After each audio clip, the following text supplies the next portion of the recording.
Humanity's past is deeply written in our DNA, and while most of us carry only a faint trace of that history, some hidden secrets are embedded in the very fibers of our being, far more profound than we could ever imagine. The genetic information within our bodies tells the story of our survival, of the wars fought, and of the violence that once consumed our ancestors. In fact, the genetic code inside each of us carries the brutal evidence of a conflict so severe, so far-reaching, that its consequences ripple through time, shaping the very foundation of who we are today. We often think of history as being composed of records, tangible artifacts, written accounts, and ancient monuments left by those who came before us. But history is not just written on stone tablets or in the ink of forgotten scrolls. Sometimes history is encoded in the most unlikely of places. Our very bodies, and more specifically, our DNA, hold the stories of the past. In the sequence of genetic material passed down through generations, there exists a shadow of a violent and destructive war, one so terrible that it left an indelible mark on the human race. Imagine a war that almost wiped out the male population of humanity. A war not fought on fields or battlefronts, but in the very genetic fabric of human life. And yet, this war left no traditional trace, no famous generals, no armies, no grand battles to speak of. Instead, the evidence was left behind in the most unexpected of places: our DNA. Modern scientists, through the study of human genomes, uncovered something staggering: a massive genetic bottleneck, a sudden and dramatic reduction in the human population, specifically among men, occurring thousands of years ago. The bottleneck that these researchers identified wasn't just any minor reduction in population. It was a catastrophic, sudden decline that nearly wiped out up to 95% of the male population across vast regions of the world: Europe, Asia, Africa, and the Middle East. This reduction wasn't caused by natural disaster or disease. It was caused by something much more violent: human-on-human conflict. This bottleneck took place during the late Neolithic period, roughly 5,000 to 10,000 years ago, a time when human society was shifting from a nomadic, hunter-gatherer way of life to settled agricultural communities. Before the Neolithic Revolution, humans lived in small, scattered groups, constantly moving in search of food. But as the human population grew, the need for resources became more pressing. People began to settle in one place, establishing permanent villages and farming their land. This shift, which allowed for population growth and the development of new technologies, also laid the foundation for conflict on a scale never before seen. As communities began to form and grow, they competed for resources, land, food, livestock, and eventually women. And with this competition came violence. The period following the Neolithic Revolution wasn't a time of peace and prosperity. As we often imagine, it was a time of brutal warfare. A time when violence wasn't just an occasional event, it was a part of everyday life. For the first time in history, people were fighting not just for survival, but for control of the resources that their newfound agricultural societies provided. The genetic bottleneck caused by this violence is deeply embedded in our DNA. It is written in the Y chromosome, the genetic material passed from father to son. And it is here that scientists found something truly remarkable. While the mitochondrial DNA, passed down through the maternal line, showed no sign of a similar reduction, the Y chromosome exhibited a sharp and sudden drop in diversity. This suggested that the violence that reduced the population wasn't some random event or natural disaster. It was a targeted, selective event that specifically targeted men. The evidence that this genetic bottleneck was caused by violence is supported by archaeological findings from Neolithic sites across Europe and Asia. Over 250 such sites have been uncovered, revealing evidence of violent deaths, mutilation, and brutality. These aren't the kinds of deaths you'd expect from an occasional skirmish or raid. They are the results of mass violence, systematic killings, and large-scale conflict. One of the most significant sites is the Talheim death pit, discovered in Germany and dating to around 5000 BC. The remains of at least 34 individuals were found in this mass grave. What's particularly disturbing about this site is that none of the victims showed defensive wounds, suggesting that they weren't engaged in battle, but were instead killed while fleeing. The violence was brutal and targeted. Most of the victims had fatal head injuries inflicted by sharp weapons like axes and arrows. And most of the victims were men, with women and children being noticeably absent from the site. This pattern of violence wasn't just isolated to one location, it was widespread. Similar sites, like the massacre at Schlitz in Austria, show evidence of even more extreme violence, with 200 victims found in a mass grave, many of whom had been mutilated and dismembered. But the violence wasn't just about killing, it was also about control. Control over resources, control over women, and control over life itself. The Neolithic period saw the rise of settled communities, which meant that land, livestock, and food were no longer shared in common. They became private property. This created new incentives for raiding, pillaging, and war. The battle for resources was no longer just about survival. It was about dominance. And as these early agricultural societies began to grow, so did the need to protect them. In this context, women were seen as valuable property, something to be fought over, taken, and controlled. One of the most disturbing aspects of these massacres is the absence of young women from the death tolls. In many cases, the women were taken as captives, likely to be enslaved or forced into marriage by the victorious raiders. Women, it seems, were seen not as equals, but as valuable assets to be captured and controlled. This pattern of behavior, the capture and control of women, would persist for thousands of years, shaping human societies in ways that would echo through history. And then there's the horrific example of Herxheim, a site in Germany that holds the largest known mass grave from the Neolithic period. The Herxheim massacre, which took place between 5,300 and 4,950 BC, is one of the most chilling examples of Neolithic violence. Over 1,000 individuals, ranging in age from infants to the elderly, were found in 80 pits outside a settlement. The bodies were dismembered and mutilated, with the skulls split open and bones crushed for marrow extraction. What's even more disturbing is the evidence that the perpetrators of this violence were not just rogue bands of raiders. They were organized, highly coordinated groups that had the resources to carry out large-scale raids. The Herxheim massacre is an extreme example, but it's not the only one.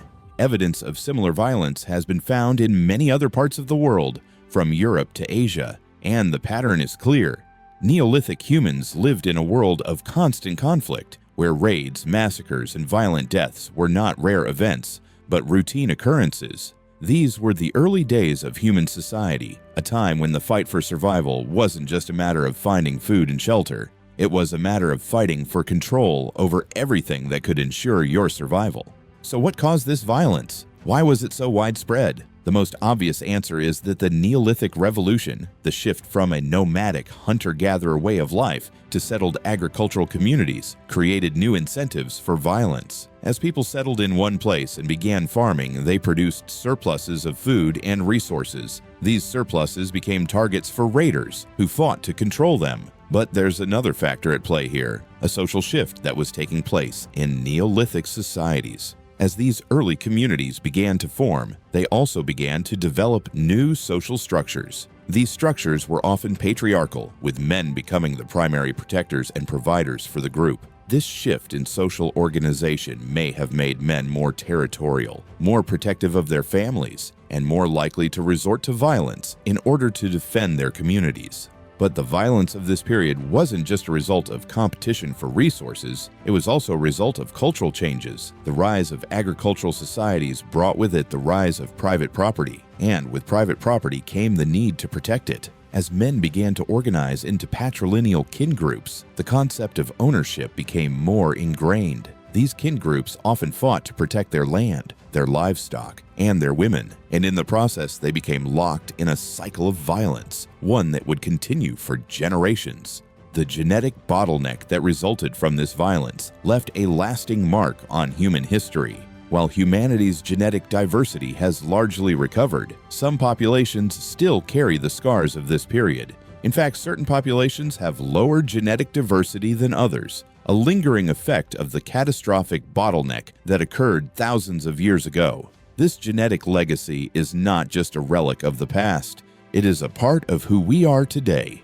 It is written in every cell of our bodies, a reminder of the violence and conflict that once consumed our ancestors, The Neolithic period, with all its violence and bloodshed, is a time that continues to shape us in ways we don't fully understand. The conflicts of the past are not just distant memories, they are encoded in our DNA, in the very genes we pass down to future generations. And while we live in a much more peaceful world today, it's important to remember the lessons of the past. The rise of civilization didn't come without cost. And as we continue to evolve, we must never forget the sacrifices of those who came before us.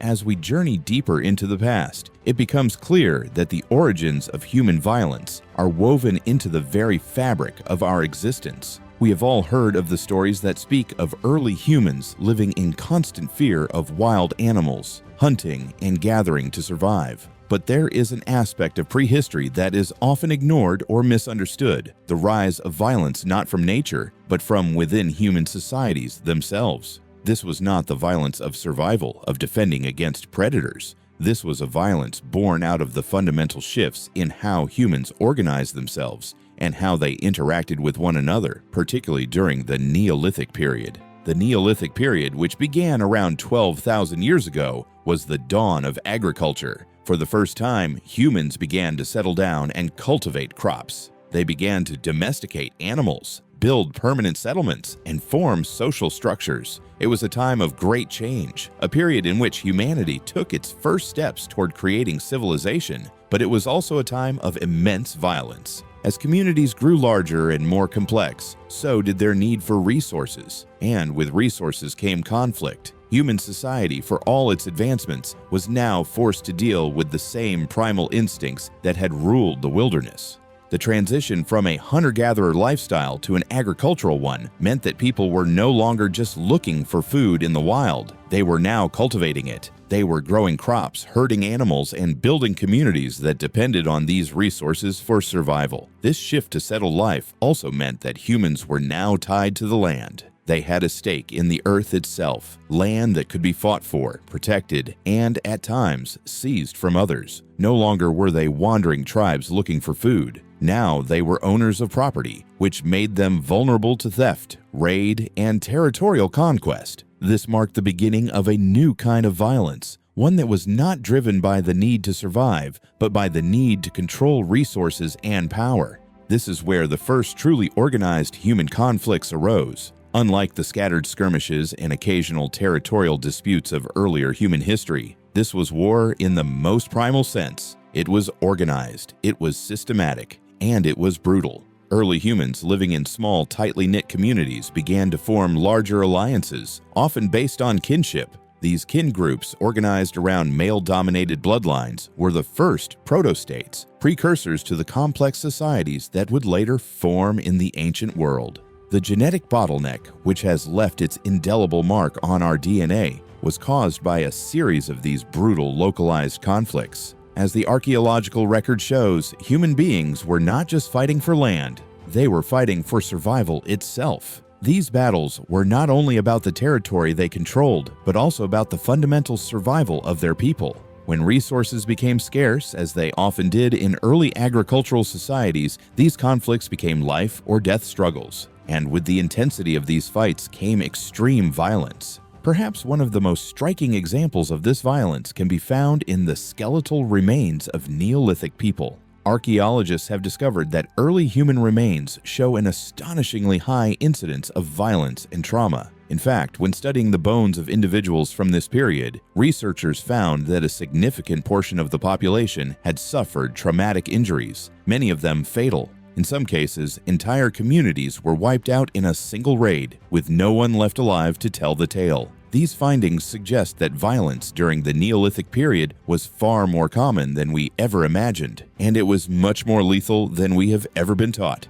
One of the most well-known and chilling examples of Neolithic violence can be found at the Talheim death pit in Germany, dating back to around 5000 BC. The site contained the remains of at least 34 individuals, all of whom had been killed with brutal force. What makes this particular find so disturbing is the lack of defensive wounds on the victims. The fact that none of the individuals had tried to fight back suggests that they were caught off guard, likely by a raiding party that had come to attack their settlement. The manner of death is also telling. Many of the victims had been struck in the head, an indication that the attackers had aimed for the most vulnerable part of the body, ensuring a quick and lethal kill.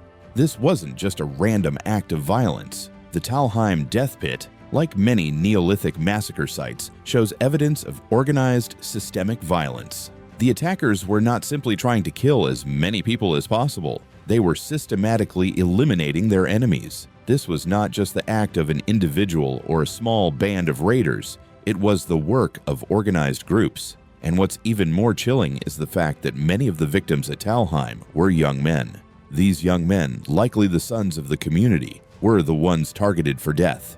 The reason for this may seem clear. Men were seen as the warriors and protectors of early societies. By eliminating the male population, the attackers crippled the ability of the community to defend itself.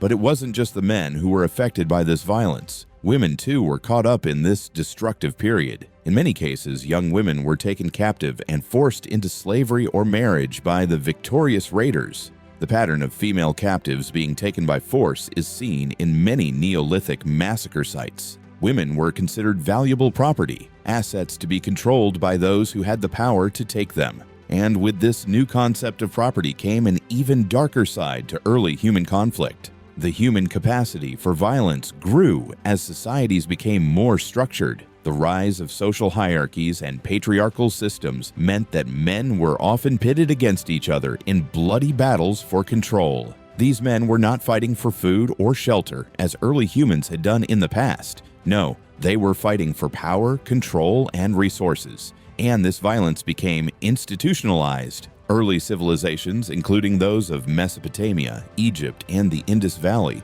would later build empires on the backs of brutal wars. The blueprint for these ancient empires was laid down in the Neolithic period when violence was a normal part of life. This is why the genetic bottleneck caused by this unprecedented violence had such a lasting impact on human history. It wasn't just a temporary blip in human evolution, it was a formative event that shaped our species for millennia. As the population began to recover, it did so with fewer men than women. This created a population imbalance that lasted for generations. In some places, the ratio of men to women was as high as 17-1, which had profound implications for the way societies developed. Men became a precious resource, a commodity to be fought over, and women became even more valuable, not just for their reproductive capabilities, but as symbols of power and wealth. The wars fought over women, land, and resources would continue for centuries, and in some ways, they never truly stopped. The legacy of that early violence still influences the way we think about power, gender, and conflict today. And then there is Herxheim, a site that brings together the most chilling aspects of this Neolithic violence. Herxheim, located in Germany, is known for being the largest known mass grave from this period, dating to around 5,300 to 4,950 BC. The discovery at Herxheim is one of the most gruesome in the archaeological record. Over 1,000 individuals, men, women, and children, were discovered in a series of pits outside the settlement. These individuals had been dismembered, mutilated, and processed in an almost ritualistic manner. The skulls were split open, the bones were crushed for marrow extraction, and some of the bodies had been roasted and eaten. The most chilling aspect of Herxheim is that the evidence points to the people living there being not victims, but perpetrators. These individuals were the ones carrying out the massacres, the ones conducting the raids, and the ones engaging in the cannibalism and ritualistic violence. The people of Herxheim were not simply defending themselves, they were on the offensive, waging war against their neighbors and collecting trophies from their victims. They were creating a legacy of violence that would reverberate through the generations.